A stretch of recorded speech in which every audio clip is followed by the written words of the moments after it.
School today. All week long we've been talking with new districts starting up the school year.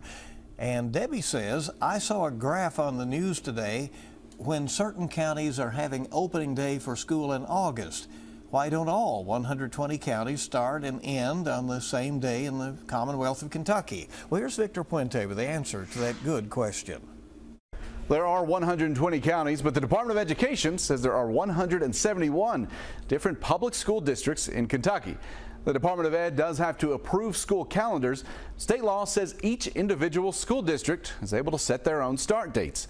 Quote, the local Board of Education shall adopt a school calendar on or before May 15th of each year.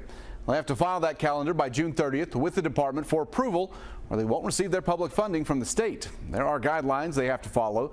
If they're doing what's considered a traditional instructional year, that means at least 1,062 hours of instructional time for students delivered on not less than 170 student attendance days.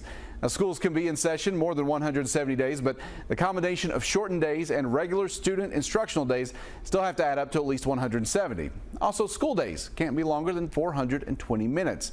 Now, districts could also follow what's called a variable student instructional year. That gives them a little more leeway when it comes to those days. If you have a good question, just email us. Goodquestion@WKYT.com. I'll see you on WKYT Mornings.